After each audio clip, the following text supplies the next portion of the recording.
ಇವತ್ತು ಸುಹಾನಾ ಸೈಯದ್ ಹಾಡಿದ್ಲು ಅನ್ನುವಂಥ ಕಾರಣಕ್ಕಾಗಿ ಅನುಭವಿಸಿದ ಸಂಕಟವನ್ನು ಬೇರೆ ಬೇರೆ ಕಾಲಘಟ್ಟದಲ್ಲಿ ಬೇರೆ ಬೇರೆ ಧರ್ಮದ ಹೆಣ್ಣು ಮಕ್ಕಳು ಕೂಡ ಅನುಭವಿಸಿದ್ದಾರೆ.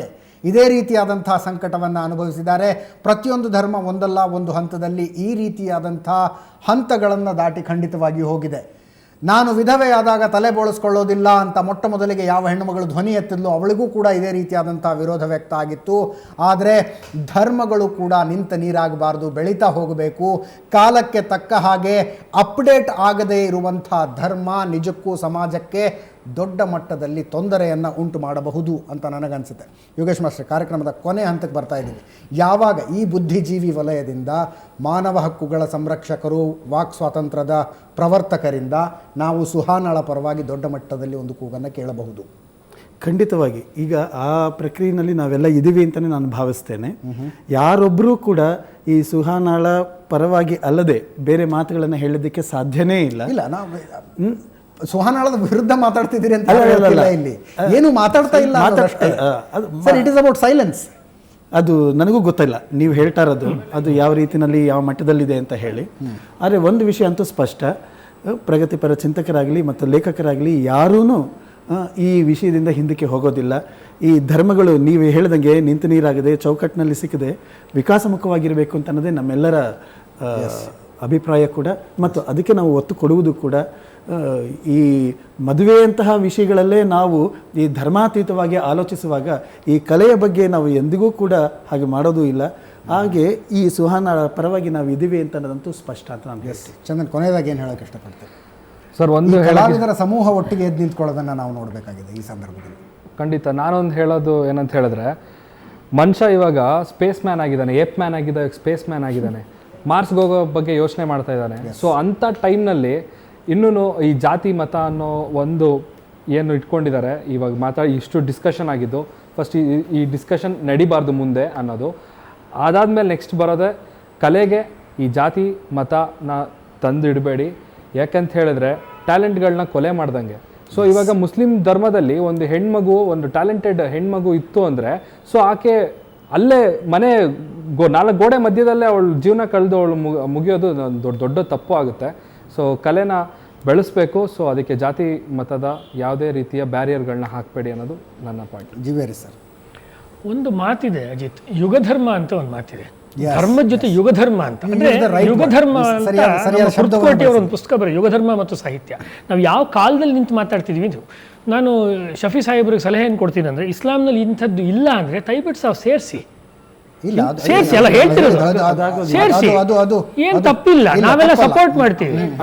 ಓಶೋ ರಜನೀಶ್ ಒಂದು ಮಾತು ಹೇಳ್ತಿದ್ರು, ಹಮಾರಿ ಶಾಸ್ತ್ರ ಮೇ ನಹಿ ಲಿಖಾ ಅಂದ್ರೆ ಪೆನ್ ಲಾವೋ ಮೇ ಲಿಖ ದೇತಾ ಹೋ ಅಂತ ಹೇಳ್ತಿದ್ರು. ನಿಮ್ ಶಾಸ್ತ್ರ ಬರ್ಕೊಟ್ಬಿಡ್ತೀನಿ ಅಂತ. ಧರ್ಮದ್ರೋಹ ಆಗುತ್ತೆ. ಕುವೆಂಪು ಅವರು ಹೇಳ್ತಿದ್ರು, ಯಾವ ಕಾಲದ ಶಾಸ್ತ್ರ ಏನು ಹೇಳಿದರೆ ಏನು, ಎದೆಯ ದನಿಗೂ ಮಿಗಿಲು ಶಾಸ್ತ್ರ ವಿಹುದೇನು ಅಂತ. ಆ ಎದೆಯ ದನಿ ಇದೆಯಲ್ಲ, ಅದನ್ನ ನಾವು ಯಾವತ್ತು ಕೊಲ್ಲಕ್ಕೆ ನೋಡಬಾರ್ದು ಅಷ್ಟೇ. ಇದು ಸಲಹೆ ದಯಮಾಡಿ ತತ್ವಶಾಸ್ತ್ರ ಧರ್ಮದ ಬಗ್ಗೆ ಚೆನ್ನಾಗಿ ಅಭ್ಯಾಸ ಮಾಡಿ ತಮಗೆ ಸಲಹೆ ಕೊಡ್ತಾ ಇದ್ದೀನಿ. ಜಿ.ಬಿ. ಹರೀಶ್ ಅವರು ಹೇಳ್ತಿರೋ ಹಾಗೆ ಯಾವುದಾದ್ರೂ ಒಂದು ವಿಷಯ ಇಸ್ಲಾಂನಲ್ಲಿ ಇಲ್ಲ ಅಂದ್ರೆ ಈಗ ತಪ್ಪು ಅಂತ ಸೇರಿಸಿ, ಒಳ್ಳೆ ಮಾನವೀಯ ಸಂಗತಿ, ಅನೇಕ ಸಂಗತಿಗಳು ಸೇರಿಸಿ, ಏನ್ ತಪ್ಪು? ಸ್ವತಃ ದೇವರಿಂದ ಮೊಹಮ್ಮದ್ ಪೈಗಂಬರರ ಮೂಲಕವಾಗಿ ಬಂದಂತಹ ಪುಸ್ತಕದಲ್ಲಿ ಏನನ್ನಾದ್ರೂ ಸೇರಿಸೋದು ಯಾವತ್ತಾರು ಕಲ್ಪನೆ ಮಾಡ್ಕೊಳ್ಳೋದಕ್ಕೆ ಸಾಧ್ಯನಾ? ಹಂಗೆ ಅದು ಸಾಧ್ಯ ಇಲ್ಲ, ಖಂಡಿತ ಸಾಧ್ಯ ಇಲ್ಲ. ಅಲ್ಲ, ಒಳ್ಳೇದು, ತುಂಬಾ ಮಾನವೀಯವಾದ್ದು, ತುಂಬಾ ಒಳ್ಳೆ ವಿಚಾರ. ಆದರೆ ಅದನ್ನು ದುರ್ವ್ಯಾಖ್ಯಾನ ಮಾಡೋರಿದ್ದಾರೆ. ಇಲ್ಲ, ನಾವಿಲ್ಲ ಸರ್, ನಮಗೆ ದುರ್ವ್ಯಾಖ್ಯಾನ ಮಾಡಿಕೊಂಡು ತಮ್ಮ ಇಷ್ಟದಂತೆ ಬದುಕಲಿಕ್ಕೆ ಪ್ರಯತ್ನ ಪಡ್ತಾರೆ. ಆದ್ರೆ ಕುರಾನ್ ದೇವನಿಂದ ಅವತೀರ್ಣಗೊಂಡಂತ ಗ್ರಂಥದಲ್ಲಿ ಬದಲಾವಣೆ ಮಾಡಲಿಕ್ಕೆ ಸಾಧ್ಯ ಇಲ್ಲ. ಯಾವುದೇ ರೀತಿಯಾದಂಥ ಇವತ್ತಿನ ಕಾಲಕ್ಕೆ ಬೇಕಾದಂಥದ್ದನ್ನು ಸೇರಿಸೋದಾಗ್ಲಿ ಅಥವಾ ಇವತ್ತಿನ ಕಾಲಕ್ಕೆ ಸೂಟ್ ಆಗದೆ ಇರೋದಂಥದ್ದನ್ನು ತೆಗೆದುಹಾಕೋದಾಗ್ಲಿ ಸಾಧ್ಯವೇ ಇಲ್ಲ.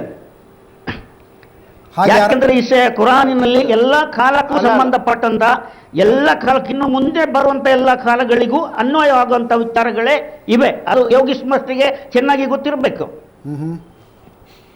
ಈಗ AK-47 ಬಳಸ್ತಾರಲ್ಲ ಉಗ್ರವಾದಿಗಳು, ವರ್ಷಗಳ ಹಿಂದಕ್ಕೆ ಬಂದಂಥದ್ದು, ಈಗ ಅದು ಅನ್ವಯ ಅಲ್ಲ ಅಂತ ಹೇಳಲಿಕ್ಕಿಲ್ಲ. ಈಗಲೂ ಇನ್ನು ಮುಂದಕ್ಕೂ ಕುರಾನ್ ಅನ್ವಯ ಆಗುವಂತಹ ಒಂದು ಗ್ರಂಥ ಆಗಿದೆ. ಅದು ದೇವನಿಂದ ಅವತೀರ್ಣಗೊಂಡಂತ ದೇವ ಗ್ರಂಥಗಳ ಕೊನೆಯ ಆವೃತ್ತಿಯಾಗಿದೆ.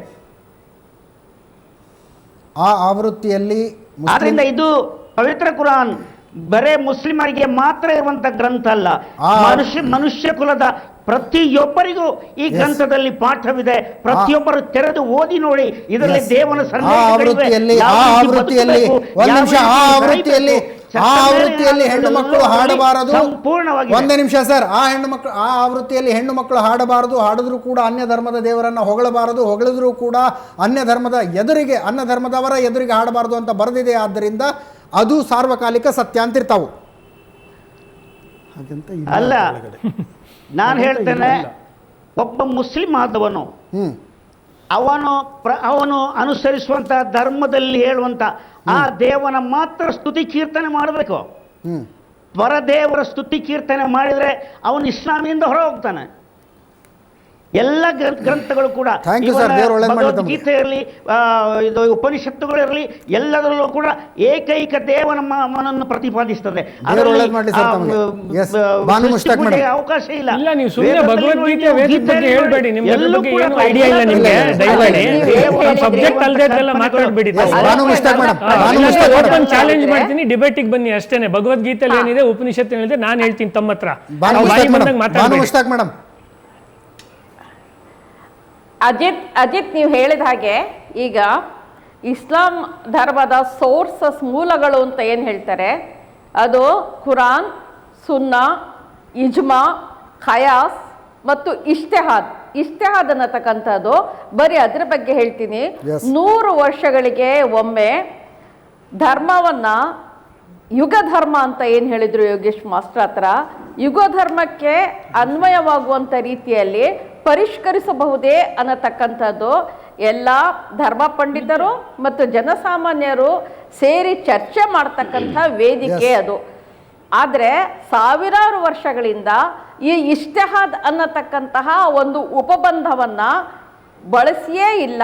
ಇಸ್ಲಾಂನಲ್ಲಿ ಆ ಉಪಬಂಧ ಇದೆ ಅನ್ನತಕ್ಕಂಥದ್ದನ್ನ ಹೇಳುವುದನ್ನೇ ಮರೆಮಾಡಿಬಿಟ್ಟಿದ್ದಾರೆ. ಆದ್ರೆ ಒಂದು ಮಾತು ಹೇಳ್ತೀನಿ, ಏನು ಅಂತ ಹೇಳಿದ್ರೆ ಎಷ್ಟು ಇಸ್ಲಾಂನಲ್ಲಿ ಎಷ್ಟು ಮಾನವೀಯವಾದ ಅಂಶಗಳಿವೆ, ಅವುಗಳೆಲ್ಲವನ್ನ ಪಕ್ಕಕ್ಕೆ ಸರಿಸ್ತಕ್ಕಂತಹ ಅನೇಕ ಪ್ರಯತ್ನಗಳಾಗ್ತಾ ಇವೆ. ಉದಾಹರಣೆಗೆ, ಈಗ ಒಬ್ಬ ಮುಸ್ಲಿಮನ ಮನೆಯ ಸುತ್ತಮುತ್ತ ಇರ್ತಕ್ಕಂಥ 40 ಮನೆಗಳು, ಅವರು ಹಿಂದೂಗಳಾಗಿರಲಿ, ಮುಸ್ಲಿಮರಾಗಿರಲಿ, ಕ್ರಿಶ್ಚಿಯನ್ ಆಗಿರಲಿ, ದಲಿತರಾಗಲಿ, ಯಾರೇ ಆಗಿರಲಿ, ಅವರೆಲ್ಲ ಆ ಮುಸ್ಲಿಂ ವ್ಯಕ್ತಿಗೆ ನೆರೆಹೊರೆಯವರು. ಆ ಮನೆಯಲ್ಲಿ ಯಾವನೇ ಒಬ್ಬ ವ್ಯಕ್ತಿ ಒಂದು ರಾತ್ರಿ ಅನ್ನ ಇಲ್ಲದೆ ಉಪವಾಸ ಮಲಗಿದ್ರೆ ಈತನ ತಲೆಯ ಮೇಲೆ ಆ ಹೊಣೆ ಮತ್ತು ಜವಾಬ್ದಾರಿ ಇದೆ ಅನ್ನತಕ್ಕಂಥ ಪ್ರವಾದಿಯವರ. ಧನ್ಯವಾದ ಬಾನು ಮುಷ್ತಾಕ್ ಮೇಡಮ್, ಧನ್ಯವಾದ ಬಾನು ಮುಷ್ತಾಕ್ ಮೇಡಮ್.